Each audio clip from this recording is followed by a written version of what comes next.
Thanks to everyone who is joining us today or tonight. I can see that we are already at 234 participants. That's a very good number. Thanks for this. Let me welcome some special guests here on the call tonight. I'm very happy to have Tyler Norton, our founder, here today. He will give you an update on the situation with ASEA and the current situation in the world as well. I'm happy to welcome Scott Aldred, our COO. He will also give you some updates, and I'm also very, very happy to have KimMarie on the phone tonight, who will talk to you about the foundation a little bit. Before we start, I would like to say a few words to you. We are all, or these are different, if not to call it difficult times for all of us. In Europe, most of the countries, we have a lockdown. People are forced to stay at home for a while for good reasons. We all want to contribute to getting control of that virus that is all over the world, that is now spreading all over the world. Saying this, we all know that people right now, they have fears. They fear about their health. Many people fear also about their financial health and their future. And I'm not an exception. I'm not an exception. But this morning we had a team meeting, just my direct lines and myself, and we talked about how we are doing. We all work from remote places. We all work from home since a couple of weeks. Some of us since 3 weeks, some of us even since 5 weeks. We all work from home, and that's a different environment. And it also brings up new challenges for all of us, because we all miss this interaction in the offices, like to say hello and to meet at the coffee machine. That it's something after a while that becomes a real threat, and people are suffering. So we talked about this, to share experiences and to share a little bit what we are doing to get over this and to come back to a kind of normal life in our home offices.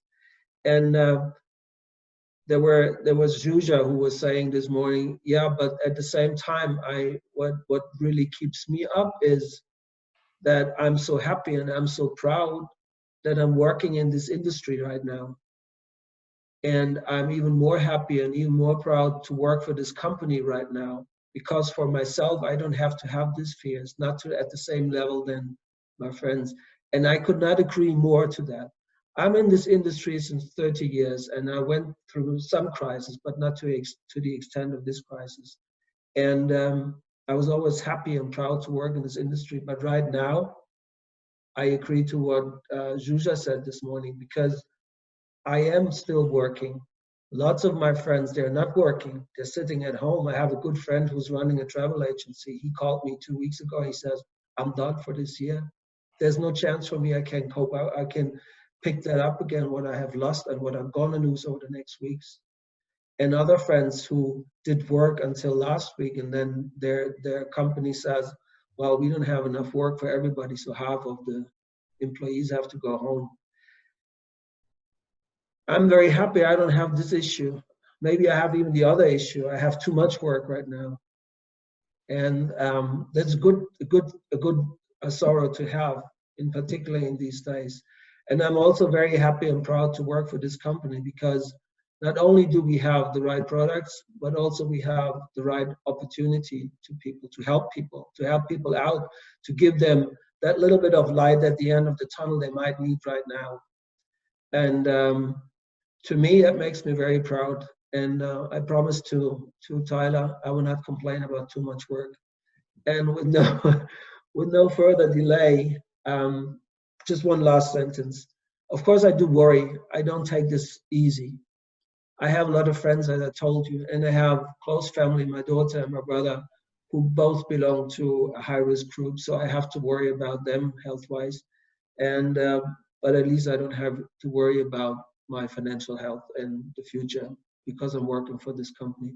By saying this, with no further delay, I'm very happy and proud to give the word to Tyler Norton, our founder. Thanks, Tyler, for being here today. Thanks, Jörg. Thanks. It's good to see your face, and good to see at least a picture of Reinder. And And Scott and Kim, thanks for being on this call. I want to start by expressing my love and concern for all of you, and thanking Jörg for his leadership and for the words that he just shared. We are living in a time that we've never really seen before, at least in my lifetime. I'm turning 50 this year and getting older, but never experienced anything quite like this. And you know, I know we know of people that are going through the virus. I'm certain many of you, we certainly worry about our friends in Italy and Spain and all across Europe, but certain areas that seem to be more concentrated with the challenge. And that's true in the United States. As you know, cities like New York and states like Washington also have significant challenges. And I just want to start by expressing concern for all of you. I once asked a gentleman in the insurance industry, he was very successful and was doing very well for himself. And I asked him why he continued to do what he did.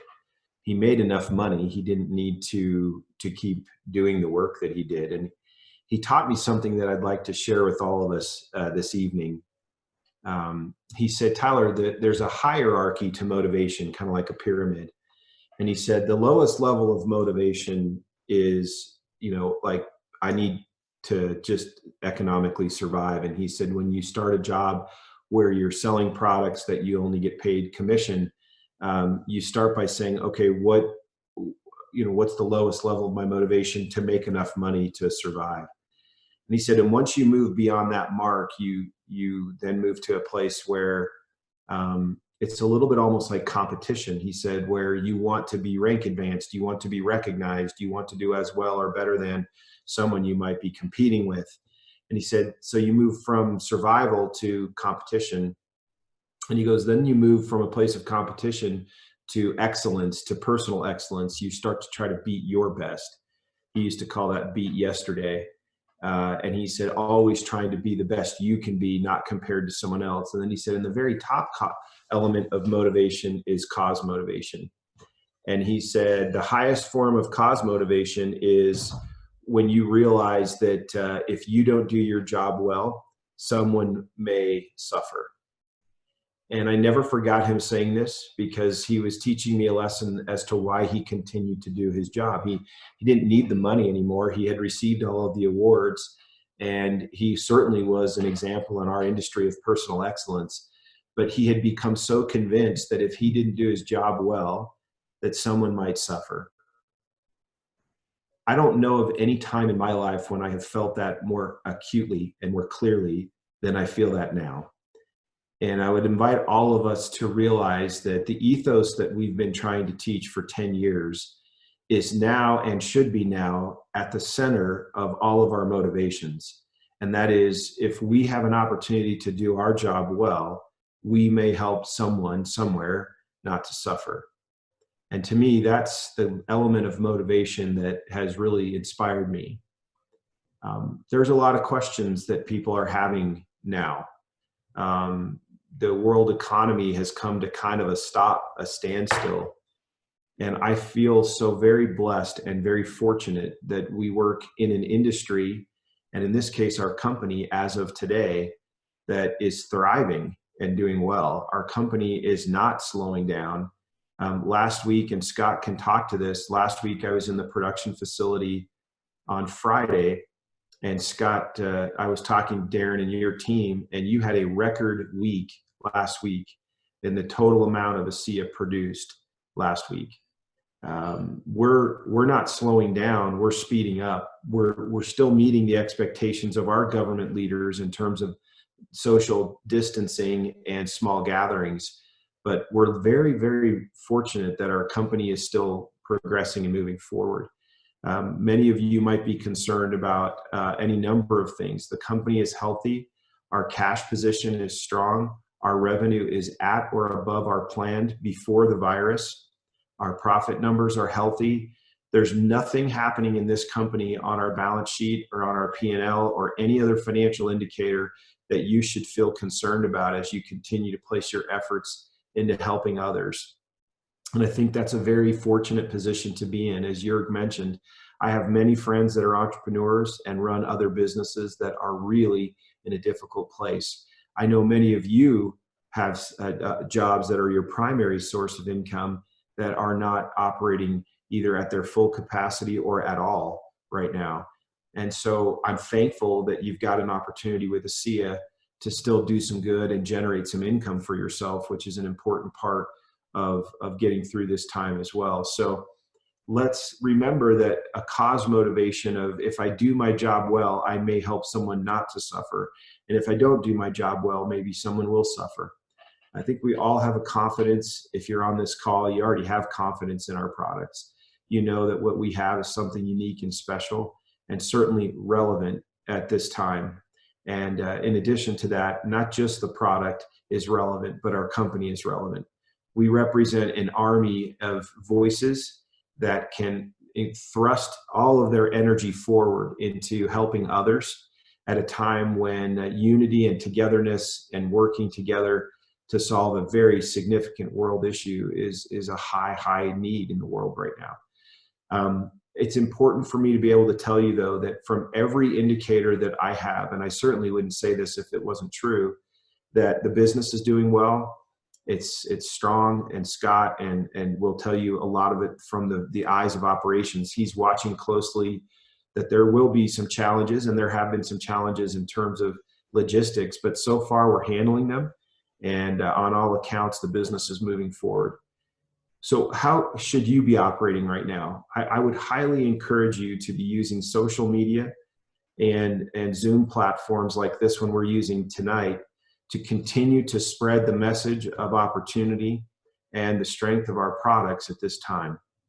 I want to be as clear as I possibly can be about this next point. Please do not say that our product cures, prevents any disease, especially this disease. We should not go out and say things that are fantastic or that are not true. We do not have science that points directly at this virus of any kind. I do believe our product helps people to be stronger and healthier, but you should make no direct connections to this disease or this virus in any way. If you do that, you're putting yourself and the company at risk, because right now we are seeing, at least here in the United States, I have to believe this is happening in the world, many people are trying to take advantage of this virus to make money. And I don't want any of you using any approach that even might be recognized as inappropriate or as wrong by a regulator or someone else. So please, as you're out there sharing a message, stay inside the lines of what you can and should say for the market where you operate. And let's be sure that we are good global citizens at this time, protecting the messaging of this company while still doing our best to get the product into the hands of the people that need it. I don't think there's a better time in the history of this company than for us to step forward and take our rightful place. I once heard a phenomenal story by a gentleman who would pilot large ships on Lake Michigan, which are the Great Lakes in north central United States. And he would get paid very good money to pilot these very large cargo ships across the water. And I was talking to a gentleman who said that he really only got paid for 2 nights out of the year. The rest of the time it was very easy. But he said the real times I got paid when the water was very difficult. And we need to remember that we get paid best and most during the times that are difficult.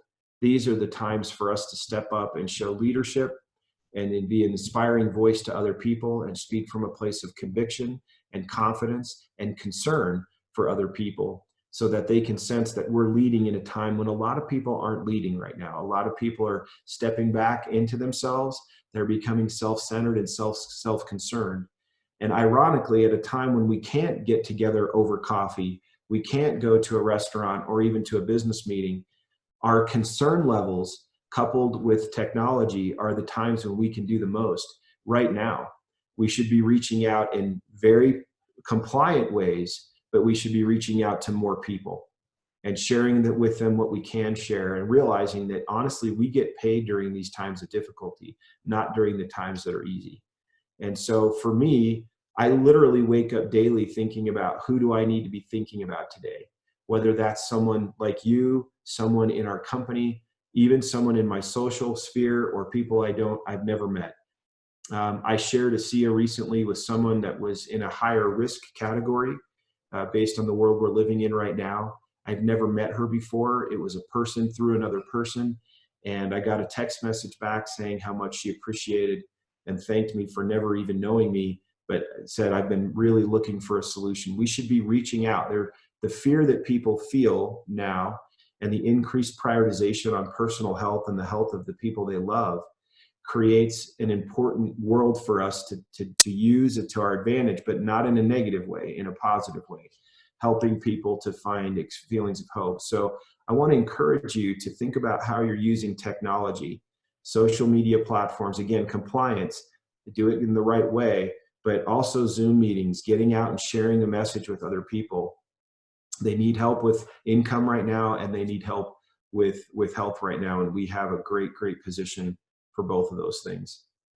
I would just tell you that I speak daily with my father, and he wishes that I express my love, his love and interest and thanks to all of you. I just spoke with him an hour, maybe an hour and a half ago today, and told him I would be on this call. And he said, please extend my best wishes and my concern for all of our friends in Europe. And I want you to know that we're doing all that we can at the company to try to play our part in this world situation, to do something more than we've done in the past to try to give everybody the best opportunity and everybody the best chance of staying healthy and strong. And there are things we're working on now that we hope will help. And certainly our product set that we have now is a great tool that you can use to help people around you. So I would tell you that the business is strong. The company is in a good place.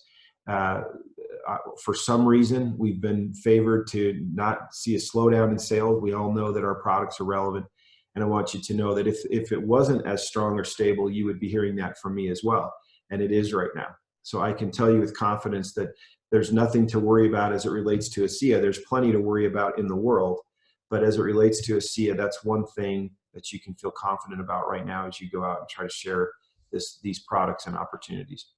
So Jörg, I want to say thank you to all of you and your team. Love what you said about Zsuzsa. I adore Zsuzsa and her goodness and her optimism. If we had more Zsuzsas in the world and that kind of attitude, the world would be a healthier place just because of that good attitude. And I'm thankful for you and your team and all that you're doing, and thankful to all of you in the field that continue to share this message right now. It's an important message that we have, and we've been positioned for years to be able to do some good. And if by doing our job well, we can help someone to stay away from suffering, that's an important thing for us to consider in our motivation. So Jörg, I'm not sure if there's anything else you wanted me to touch on specifically that I may not have shared, but that's just some of my thoughts this morning on our time in the evening for you guys. Yeah. No, thank you for what you have said, Tyler. I think that was the right message. It's one thing to send out emails and about the situation we are in right now, but I think I needed to hear from you from time to time, and so does the field. Thanks a lot for what you have said. Thank you. Thanks, Jörg. And thanks to all of you guys. Let's stay strong. Let's see us strong. Let's be one together and help each other. Yeah, thank you. With this, I would like to turn over to Scott, who is very busy right now as well. I know that. Scott, in the past, over the last couple of days and weeks, of course, we received many questions with regards to can we keep up the logistics across Europe, and how are we set up in the warehouse and so on. And I think you are the right guy to give those answers to those questions. Thank you very much. Handing over to you. Thanks. It's really a great privilege and opportunity to talk to everybody and maybe give you a global update on where we are at in the business. As Tyler mentioned a little bit earlier, we're extremely busy. We are fortunate as we've been deemed a necessary business on the manufacturing and production side of this business. We've implemented a lot of new protocols here at the Redox Center. One of those is twice a day, every employee here, every one of our team members including myself, we get scans for a fever to make sure that we're healthy and strong. Fortunately, up to this point, everybody's been in good shape. We've offered a flexible schedule as we've increased our production time frame from 40 hours a week of live production to now 55 hours per week. So people are working very diligently to keep up with demand and actually to build stock. As far as it is specifically for our European warehouses and for that market, so far so good.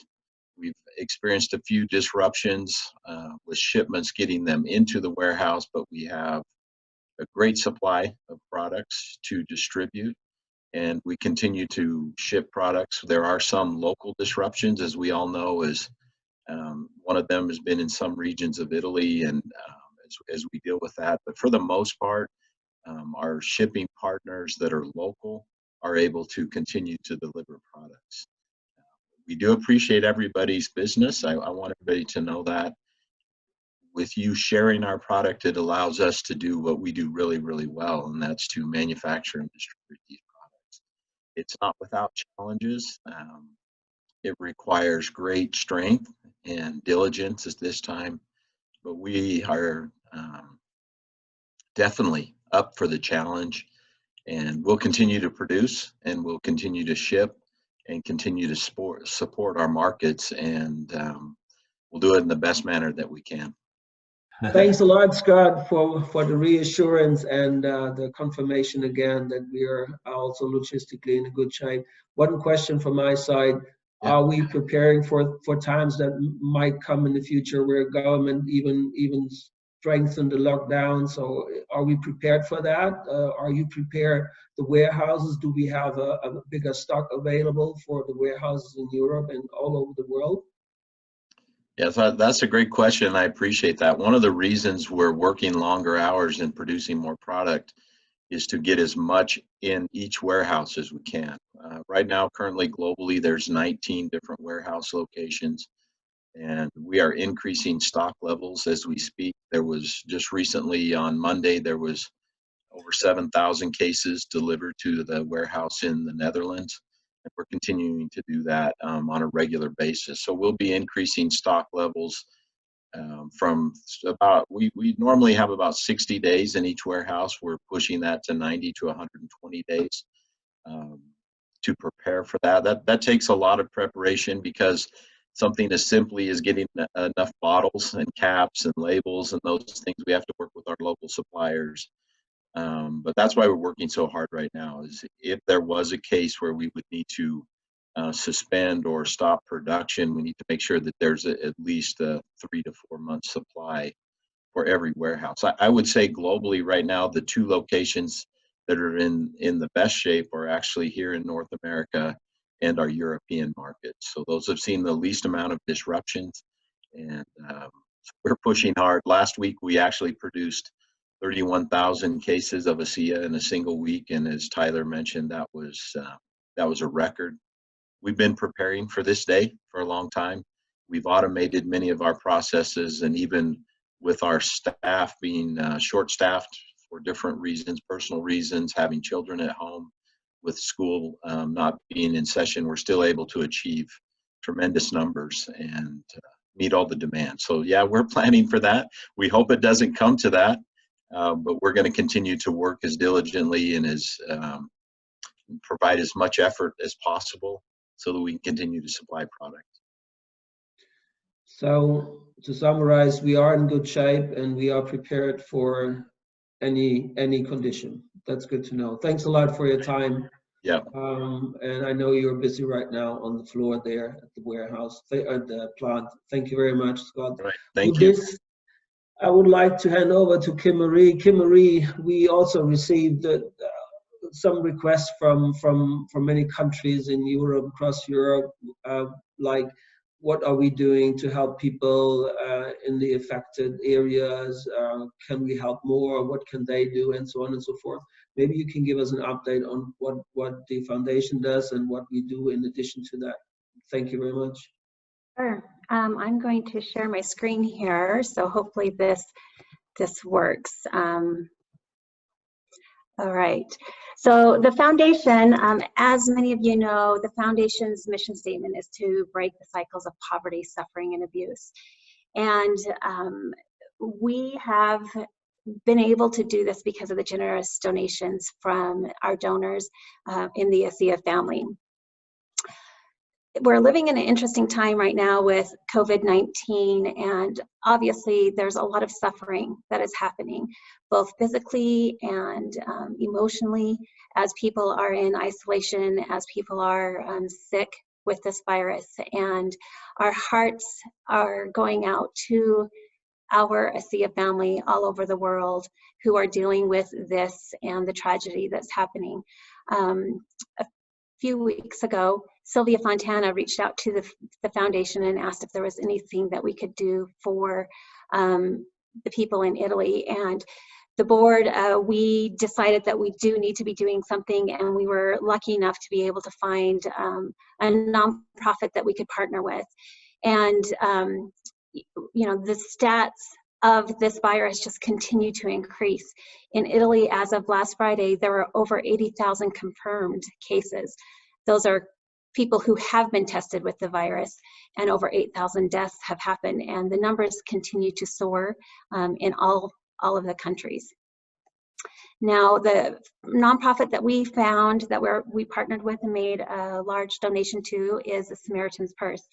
And Samaritan's Purse is a nonprofit that is a non-denominational Christian organization providing spiritual and physical aid to victims of war, natural disasters, disease, famine, and poverty. And what they have done is they loaded a plane on March 17th with 20 tons of medical equipment, and they flew over to Cremona, Italy, where the epicenter is in Italy.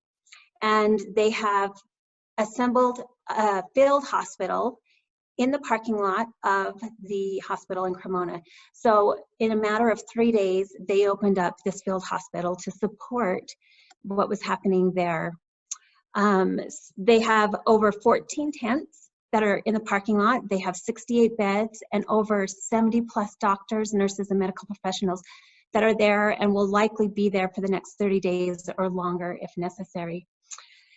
They are working closely with the hospital and the local government, and I would like to play this video for you that they've put together that kind of shows the situation there in Cremona and how they are helping. It's a very impactful video that will show you how they are working with the hospital, kind of the situation there, the need, and the message of hope that they are sharing with the people as they're going through this time. It is unbelievable to see Cremona. It is very weird to hear only the noises of the ambulance. And every day, every night, it's the only noise you hear. This is not life. This is very, very sad. Since the virus is hidden, you don't know if you are healthy or not, if you are sick or not. At the very beginning, we felt alone. I think that this was the worst thing. You start feeling sad when you think that no one can give you a help. You cannot make it by yourself.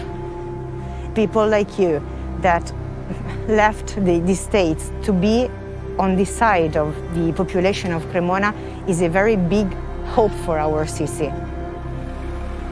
The coronavirus, or COVID-19, it's contagious. It's respiratory, which means that it spreads more easily. Italy is experiencing a large outbreak right now. Because we're Samaritans First and because we're all passionate about this type of work, we want to go where the need is greatest, and at the moment this has been identified as the place in greatest need. Here in Northern Italy, Samaritan's Purse has deployed a 68-bed emergency field hospital, which we've adapted into a respiratory care unit, complete with an ICU to care for critically ill patients from COVID-19. We're right across the street from the main hospital, close enough that they're actually going to provide our screening and our triage and initial testing, and then patients will be transferred over to us. They are supporting us significantly, and this is very much a joint effort. They've been unbelievable. They've been so helpful. We have nurses, doctors, lab technicians, wash and sanitation specialists to make sure that patients get everything that they need. All of that previous knowledge and all the experience we've had responding to infectious disease around the world has led up to this moment. You can see God at every moment giving us a little bit, another piece to that puzzle, so that when we get to moments like these, He's made sure we've had everything we've needed. When you have the capacity to make change and to help, you can't look away from that. It's a terrible situation. The ICU is packed. They're very critical patients, and they require a lot of care and support and prayer because they are very sick. We're all, as a world, in this together now, and that's very unique. Usually it's one country under crisis, but right now it feels like the whole world is feeling the same thing, and that unites us. We've been stopped by many people saying, you are the answer to our prayers, you are the miracle. And that is incredibly motivating to know that God is answering their prayers through you. It's very powerful and it's very humbling. You are facing a very difficult mission, but you are showing a big power. This is what I noticed, what I see. It is very strengthening to be by your side. We're all motivated by a desire to love like Jesus loves and to be His hands and His feet and to be the miracle in darkness. As a disaster response individual and as a human being, you want to go and help, and it's not always possible. So to be at the threshold like this, to be at these moments where we're here and we get to help is incredibly humbling. And there's absolutely no other place any one of us would rather be.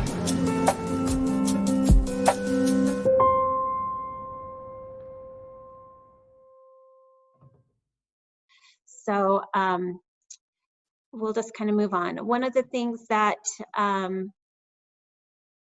think all of us are wondering is, what can I do to help? And Tyler touched on this, and Jörg, you touched on this at the beginning of the call. I'm going to tell a little bit of a story that may seem like it doesn't relate here, but for the past 5 years, the foundation has been taking people on expedition to rural communities. And an interesting thing happens when we go into these communities, because we are kind of removed from the world while we're there. We don't really have the connection to the world because we don't have cell phones, we don't have the internet, we don't have the ability to get caught up in our busy lives that we have had, and we focus on the task at hand, and that is serving these villagers.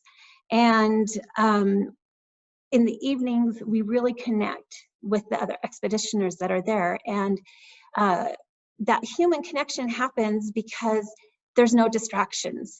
And we are having conversations with each other that go beyond the surface of, hey, how are you doing? How is your ASEA business? Those types of things. We're getting to know each other on a level of that's deeper. And we're having conversations from our heart. We're getting vulnerable with each other. This last expedition that we had to Ecuador last year, there were several women who had recently, in the last 5 years, gone through some really tragic losses of family members, loved ones, gone through losses of divorce, and they came on the trip kind of trying to, I guess, restart their life, refocus their life. And in the evenings, they really connected deeply and shared a lot of thoughts and feelings with each other. And one of these women said, in the past 5 days, I have made deeper connections with you than I have with some of my friends who I've known for 15 years and who were there during my loss. And I think that, like Tyler referenced, although we are isolated and alone in our homes and away from our friends and our family and our work, we have this ability to connect with one another in a way that we never had before, because the distractions have somewhat been eliminated. We're not rushing off to go to a dinner appointment. We're not going to a sporting event. But we really have an opportunity here to reach out to our loved ones, to our families, to our friends, and connect with them, and to really build those relationships of support. I would encourage you, if you have the thought of, oh, I wonder how this person is doing today, to reach out to them and to really take the time to talk to them and care for them and build those relationships. Obviously, this coronavirus, we don't know what it's going to bring, how long it's going to stick around, but the board of the foundation is so grateful to each of you who have donated to the foundation. And it's through your donations that we were able to partner with people like Samaritan's Purse to help there in Italy to provide some relief support. And Samaritan's Purse is also now setting up one of these field hospitals in New York City in Central Park. So there's plenty of opportunity for us to continue to support in these medical situations. We, however, can't do that without our donors and donations coming in. One of the things that I want to share with you is that ASEA has agreed to match all monthly recurring donations that come in during 2020. So there are several ways that you can make a donation if you are able to do so, and that's by going into your VO shopping cart and adding a one-time donation or an auto shipment, or going to the advancinglife.org website and setting up a donation there. We are so grateful to everybody, and our thoughts and prayers are with each of you, and we hope that everybody is able to stay well and that your family members are safe. Thank you very much, KimMarie, for taking the time and for everything you do with the foundation and above and beyond this. It's always good to hear that the company is giving back and we are sharing with others.